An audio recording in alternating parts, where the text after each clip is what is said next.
From advertising to software as a service to data.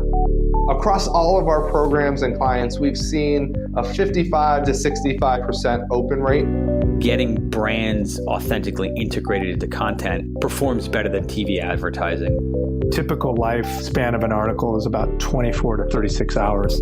If we're reaching out to the right person with the right message and a clear call to action, then it's just a matter of timing.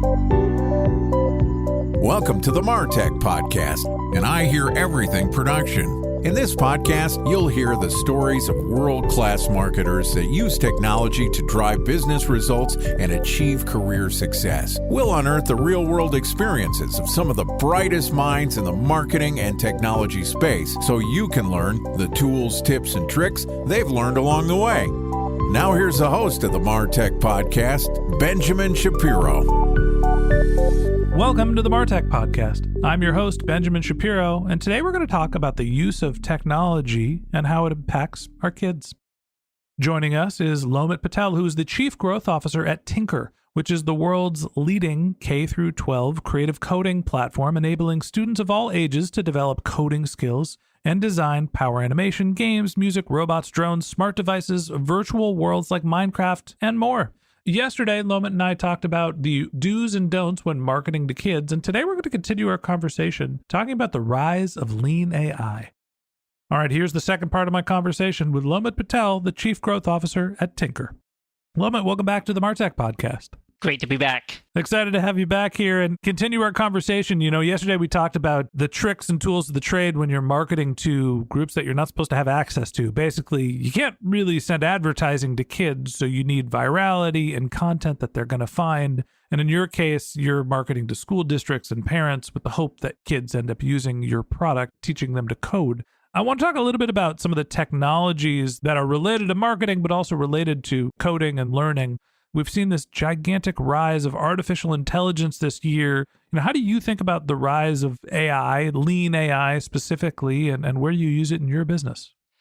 Yeah, so the way I define AI is pretty much how do you get a machine to think and act like a human and to be able to do it at scale. So with Lean AI, it's really the title of the book that I wrote. That was part of the Eric Ries Lean Startup series. And the big concept there, it's all around experimentation. And the question is, how do you test, learn, and iterate as quickly as possible? So, Benjamin, I know you're familiar with startups, and the failure rate in startups are pretty high. And I've read the Lean AI. That's right, yeah. So the thing around Lean AI is really, how can you increase your velocity of learning to really figure out what's the best way to acquire customers, retain, monetize users, and to be able to run experiments at scale to really figure out how to be as efficient as possible. And the lean part of that is the AI is really using your data, because there's so much data that's around us now right now, but data by itself isn't going to add a lot of value unless you can really extract insights and value out of that pretty quickly and take action. And the lean part is to really be able to do that with a small team and trying to be as scrappy as possible, because I've worked for startups for over 20 years. And there's one thing that you don't have is a lot of resources. So you have to always try to think creative. So the lean part really comes down to trying to automate as much of those tasks and processes to really help you to execute and use that data. So there's some people who haven't read through the Lean series of books. But the idea is it's testing and iteration. You're going to start small, get a signal, and try to continue to iterate off of what's working. Talk to me about using the lean methodology specifically in AI. What have you learned? You know, what makes lean AI and where is it being applied? Yeah, so where lean AI is generally sort of applied when it comes to marketing is a couple of use cases, but one's really around optimizing your budget. Everybody that works in growth marketing is tasked with trying to spend their budget as efficiently as possible to acquire customers. And so where Lean AI can help is really to be able to help you to figure out who are the right customers you should be targeting across all the different channels like Facebook, Google, and so many others, and to be able to find those users as efficiently as possible and to be able to target them with the right creatives and the right ads, and to be able to pay the right amount when it comes to different bids and budgets that you want to spend to target those users so that you can acquire them and target them most efficiently as possible. And then the other part of that is when you have them sort of come to your product or your website, you can try to create different personalized experiences to really figure out what's the most relevant experiences to really get them to engage and get them onboarded so that they can be retained as quickly as possible, so that ultimately you can really figure out what's the right way to monetize them to increase your lifetime value on those users. There's the notion of using artificial intelligence to optimize your media spend. We get a lot of data. There's also the artificial intelligence behind GPT chat, DALL-E 2, OpenAI. Have you spent any time thinking about what's happening sort of not with the data analysis, big data portion of artificial intelligence, but more the real learning, computer brain, and creative production? I have. I feel creative is really important, especially now that it's getting a lot harder to be able to target users as accurately as previously because of a lot of data privacy rules that are coming into place. So creative plays a much more of an important role in terms of how you tell your story. And a lot of these tools that are coming out really enable you to be able to build new creative at scale, which is important. And where AI can help is trying to sort of map that creative to the right types of users that you may want to try to target. Even if you can't target them specifically using your first party data, you can try to target them based on contextual signals like interests and behaviors that would still be able to resonate with those different users. The story of the year for me is the rise of these rich artificial intelligence, where it was explained to me there's basically 3 waves of artificial intelligence. First was kind of if this, then that style, how to play chess. And the world's chess champion is a computer. And the second was analyzing large formats of data and understanding trends. And now we're basically in the point of learning machines that can understand behavior. As you look into the crystal ball and you think about some of the applications, what do you think is the biggest impact these new wave of artificial intelligence products are going to have on marketing, and specifically for you, marketing to kids? One thing that we're all seeing around us is the rise of automation. There's a lot of jobs that are being automated right now. And one of the reasons why a lot of these jobs are being automated is because they have a lot of artificial intelligence that enables to accelerate that process, to let the machine do things that it wasn't able to do before.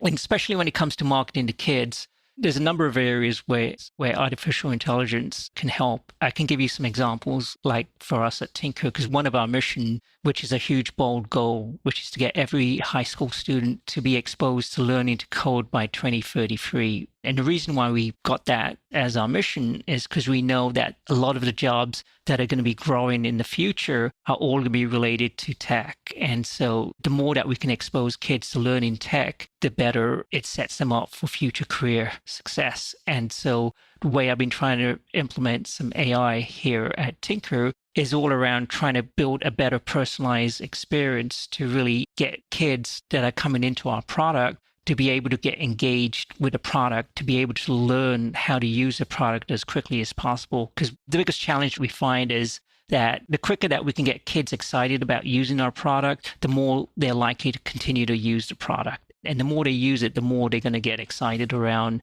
the whole area of learning to code, as well as building those critical skills for other areas of STEM. And so what we do with AI, I'll give you one example. So we look at a lot of the data, so we're able to map out what's the ideal user journey that a child needs to go through that gets them really engaged with our product. And by looking at other kids that are really highly engaged in the product, and then we reverse engineer through AI to try and build similar experiences and to try and navigate kids that are coming into the product for the first time to follow a similar user journey, because we know that if they follow that user path, they're going to be more likely to be more engaged and to be able to stick around and be excited about coding. At Tynker, and I think I mentioned this before, but I just want to reiterate, one of the things that really excites us at Tynker is really our mission, which is to trying to expose every child who graduates high school to be exposed to coding. That's a really bold goal, which is why we're really vested into not only working through school districts, but also trying to get a lot of parents to get excited around coding so that we can really get both teachers and parents to be able to influence the kids who ultimately will benefit by being exposed to learn to code.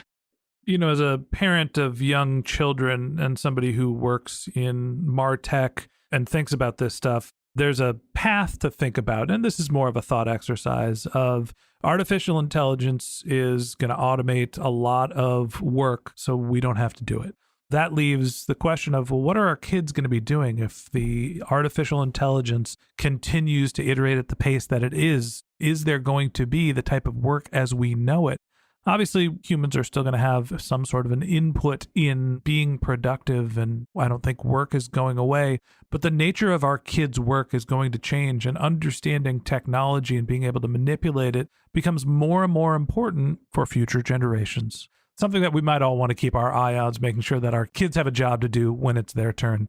And that wraps up this episode of the Martech Podcast. Thanks for listening to my conversation with Lomit Patel, the Chief Growth Officer at Tynker. If you'd like to get in touch with Lomit, you can find a link to his LinkedIn profile in our show notes. You can contact him on Twitter. His handle is Patellom, which is Patellom, or you could visit his company's website, which is tynker.com, Tynker.com. Just one more link in our show notes I'd like to tell you about. If you didn't have a chance to take notes while you were listening to this podcast, head over to martechpod.com, where we have summaries of all of our episodes and contact information for our guests. You can also subscribe to our weekly newsletter, and you can even send us your topic suggestions or your marketing questions, which we'll answer live on our show. Of course, you can always reach out on social media. Our handle is martechpod, MARTECHPOD, on LinkedIn, Twitter, Instagram, and Facebook, or you can contact me directly. My handle is Ben J. Shap, BenJShap. And if you haven't subscribed yet and you want a daily stream of marketing and technology knowledge in your podcast feed, we're going to publish an episode every day this year. So hit the subscribe button in your podcast app and we'll be back in your feed tomorrow morning. All right, that's it for today. But until next time, my advice is to just focus on keeping your customers happy.